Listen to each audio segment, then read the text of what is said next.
Super 6 ఏమైంది? Super 6 ఒకటి naval చేసావా? అదేమిటి గ్యాస్ ఇచ్చాను అంటున్నాడు. అంతా గ్యాసే. అది గ్యాస్ ఇచ్చింది కాదు, పెట్టింది కాదు. నేను ఒక్క చిన్న ఇంకా చెప్తా, పెద్దగా ఏం అవసరంలా. ఇది కాదని చెప్పమనండి కూటమిలో ఉన్నవారు ఎవరినైనా సరే.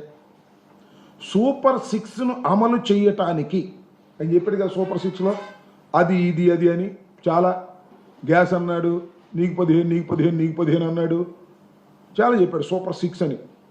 దానిలో మొత్తం సూపర్ 6కి ఏడాదికి ఎంత ఖర్చు పెట్టాలి అంటే ప్రభుత్వ లెక్కల ప్రకారమే 79,867 కోట్ల రూపాయలు ఖర్చు పెట్టాలి ఒక సంవత్సరంలో. సూపర్ 6 అనే దాన్ని పరిపూర్ణంగా అమలు చేయాలి అంటే గతంలో ఎంత కేటాయించారో తెలుసా అండి? ఎంత మోసం చంద్రబాబు నాయుడు గారు. మోసానికి మారు పేరు నారా చంద్రబాబు నాయుడు గారు. ఎంత ఖర్చు పెట్టారో తెలుసా? ఎంత కేటాయించాడో తెలుసా? 79,867 కోట్ల రూపాయలు కేటాయించి ఖర్చు పెట్టవలసినటువంటి ప్రభుత్వం 7,282 కోట్లు కేటాయించారు. అక్కడ ఒక మోసం. సరే కేటాయిస్తే కేటాయించారు పో. ఎంత ఖర్చు పెట్టారు తెలుసా? ఇది ఒక చాలా చిత్రం. 865 కోట్లు ఖర్చు పెట్టారు. ఏంటది 865 కోట్లు? గ్యాస్. ఒక సిలిండర్ ఇచ్చి గ్యాస్ పెట్టారు. ఏంటిది? ఇవ్వండి బాబు గారు, చంద్రబాబు నాయుడు గారు, కూటమి నాయకులారా.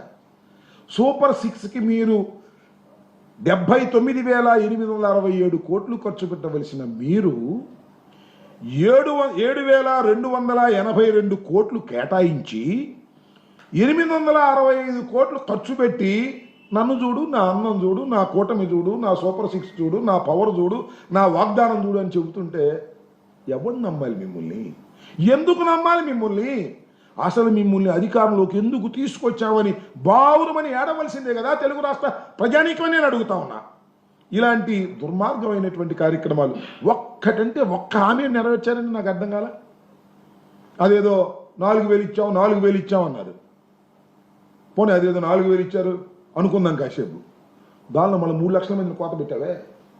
3 లక్షల మంది తీసేశావు, మళ్ళీ ఇంకా తీయాలనుకుంటున్నావు. ఒక్కటి కాకపోతే ఒక్కటైనా మీరు చేశారని అడుగుతా ఉన్నా. ఉచిత బస్సు అన్నావు, ఏమైంది? బస్సు చూసైంది. తల్లికి 100, ఇదిగో అప్పుడు ఇస్తా. మొన్న ఏమంటాడు? ఇన్స్టాల్మెంట్స్గా ఇస్తా అంట. ఇచ్చాడు ఒకసారి ఇన్స్టాల్మెంట్స్గా, గుర్తుందిగా మీకు?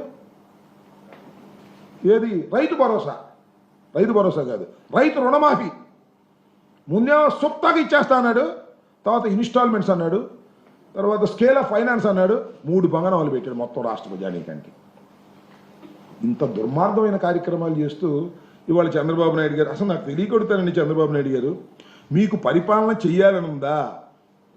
మళ్ళా జగన్మోహన్ రెడ్డి అధికారంలోకి వస్తాడేమోనని భయం ఉందా? ఆ భయం ఉంది కాబట్టి జగన్మోహన్ రెడ్డి గారు చుట్టూరా ఉన్న వాళ్ళ మీద కేసులు పెట్టి లోపల వేసేస్తే జైల్లో ఉండిపోతే భయపడిపోతారనేటువంటి ఒక ఆలోచన తప్ప, ఈ రెడ్ బుక్ తప్ప అసలు పరిపాలన చేయాలి, ప్రజల్ని మెప్పించడం ద్వారానే రాష్ట్రంలో అధికారంలోకి మళ్ళా రావాలనేటువంటి కోరికే లేనటువంటి ఒక వ్యర్థమైనటువంటి పరిపాలన వాళ్ళ చంద్రబాబు నాయుడు గారు నిర్వహిస్తున్నారు. చాలా దురదృష్టకరమైనటువంటి పరిణామం ఇది. ఈ పరిణామం వల్ల రాష్ట్రం వెనక్కిపోతుందని మనం చేస్తున్నాం. నేను ఇందాక చెప్పిన లెక్కలన్నీ కూడా నేను సృష్టించినవి కాదు, వైఎస్ఆర్ కాంగ్రెస్ పార్టీ సృష్టించినవి కాదు. ప్రజలకు కొనుగోలు శక్తి పోయింది. జిఎస్టీ లేదు ఈ సంవత్సరం, గత సంవత్సరం కన్నా తక్కువ వచ్చింది. ఎందుకు వచ్చిందని అడుగుతా ఉన్నా. కొనుగోలు శక్తి లేదు ప్రజలకి. ఇలాంటి పరిపాలన మీరు చేస్తూ మీలో మీరు కబుర్లు చెప్పుకుంటూ బ్రహ్మాండంగా కోతలు కోసుకుంటూ అద్భుతమైన పరిపాలన ఉందని మీరు అనుకుంటే అది మిమ్మల్ని మీరు దగా చేసుకునేటువంటి కార్యక్రమం అవుతుందనే విషయాన్ని కూడా ఈ సందర్భంగా చెప్పదలుచుకున్నాను. రాబోయే కాలంలో అయినా ఇంకా 4 సంవత్సరాలు మీకు అధికారం ఉంది. ఎవరు వద్దన్నా కాదన్నా ఆ చివరి సంవత్సరం తీసేయండి. ఏదో ఉపద్రవం వస్తేనో లేదా జమిలి ఎన్నిక వస్తేనో తప్ప ఈ 4 సంవత్సరాలు 3 సంవత్సరాలు ఇంకా మీకు పరిపాలన చేసే అవకాశం భగవంతుడు ఇచ్చాడు, ప్రజలు ఇచ్చారు, తెలిసో తెలియకో ఇచ్చారు. ఇవాళ వాళ్ళు తల్లబట్టుకున్నా మీరు దిగరు, అది వేరే అంశం. అయితే ఇప్పుడైనా కాస్త బుద్ధి తెచ్చుకుని చేయండి అయ్యా. మమ్మల్ని అరెస్ట్ చేయాలి, జగన్మోహన్ రెడ్డి గారి సెక్యూరిటీ తీసేయాలి, జగన్మోహన్ రెడ్డి గారిని ఇబ్బంది పెట్టాలి, మానసికంగా ఆయన ఇబ్బంది పెట్టాలి. మీ వల్ల ఏమైంది జగన్మోహన్ రెడ్డి గారు మానసికంగా ఇబ్బంది పెట్టడం? ఆయన హెలికాప్టర్ తీసుకొచ్చిన వాళ్ళని 4 సార్లు పిలవాలి. ఈ కార్యక్రమాలు తప్ప ప్రజలకు మేలు చేద్దాం, ఇచ్చిన హామీలు అమలు చేద్దాం అనేటువంటి ఆలోచనే లేనటువంటి, క్రియాశీలత లేనటువంటి పరిస్థితుల్లో తెలుగుదేశం కూటమి ప్రభుత్వం దిగజారిపోవటం చాలా దురదృష్టకరం. మీ అబ్బాయి కోసం రాష్ట్రాన్ని పణంగా పెట్టేసేసే కార్యక్రమం చేస్తున్నారు. ఇది చాలా ప్రమాదకరమైనటువంటి ధోరణి. ఇప్పటికైనా తెలుసుకొని వాస్తవాలను గమనించి, సరే ఇక నిరుద్యోగ వృత్తి ఇస్తా అన్నాడు, ఇంక దీనికే దిక్కు లేకపోతే తల్లికి 100, నీకు 15,000, నీకు 15,000, నీకు 15,000 లేకపోతే ఇంకా నిరుద్యోగ భృతికి ఎక్కడ ఉంది? బూడిద ఆదాయాలు లేకపోతే నిరుద్యోగ భృతి ఇస్తా అని మళ్ళా వాగ్దానం చేశాడు. అసలు చంద్రబాబు నాయుడు నేను తెలియగలుగుతాను, అసలు మీరు వాగ్దానాలన్నీ రాత్రి పడుకునే ముందు బాగా నిద్రపట్టిద్దారన్నారు కదా. ఒకసారి ఏమి ఇచ్చామో ఏం చేసామో ఒకసారి మనన చేసుకుంటే నిద్ర పట్టదు, ఏం లేదు. ఇంకా శ్రీమద్ రమారమణ గోవిందే మీ కల వస్తుంది. ఇన్ని వాగ్దానాలు ఇచ్చి వాగ్దానం నెరవేర్చకపోతే మీకు ఏమి జరుగుతుందో తెలియగల వాళ్ళు మీకు గుర్తొస్తుందని కూడా ఈ సందర్భంగా నేను చెప్పదలుచుకున్నాను. ఇప్పుడైనా బుద్ధి తెచ్చుకొని సక్రమమైన పరిపాలన చేయండి, కక్ష సాధింపులకు పోకండి. మీ కక్ష సాధింపులకు భయపడేవాడెవ్వడు ఇక్కడ లేడు. మీరు జైల్లో పెడితే జైల్లో ఉంటారు, శాశ్వతంగా జైల్లో ఉంటారుగా.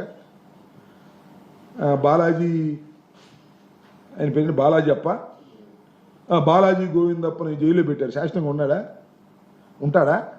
రాడా? ఎవరైనా వస్తారు. కాబట్టి జైల్లో పెట్టడం ద్వారా పరిపాలన చేయాలనుకుంటే దానికి తగిన శాస్తిని, తగిన మూల్యాన్ని ఈ రాష్ట్ర ప్రభుత్వం అనడం కంటే నారా చంద్రబాబు నాయుడు గారు, లేదంటే మీ ఏకైక పుత్రుడు దానికి మూల్యం చెల్లించక తప్పదని ఈ సందర్భంగా చెప్పదలుచుకున్నాను. ఓకే, సుప్రీంకోర్టు సివార్డులు పెడుతుంది సిఐడి వాళ్ళని, ఇట్లా అరెస్టులు చేయొద్దు అని.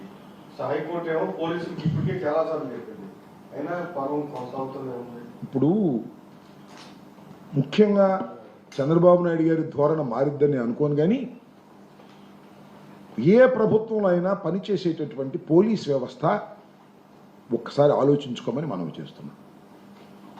కానిస్టేబుల్ టు డీజీపీ ఆలోచించుకోండి. ప్రభుత్వాలు శాశ్వతం కాదు, అయితే డీజీపీ కూడా శాశ్వతం కాదులే, 2 సంవత్సరాలతో వెళ్ళిపోతారు, అదే ఆయన ధైర్యం. చాలామంది ఐపీఎస్ ఆఫీసర్లు ఉన్నారు, రాబోయే ప్రభుత్వంలో కూడా పని చేయాలి. మళ్ళా తిరిగి చంద్రబాబు వస్తాడా, మేము వస్తావా, టైం విల్ డిసైడ్. కొద్దిగా రూల్స్ ప్రకారం వెళ్ళండి అయ్యా. మనం చూసాం కదా, చిలకూరుపేటలో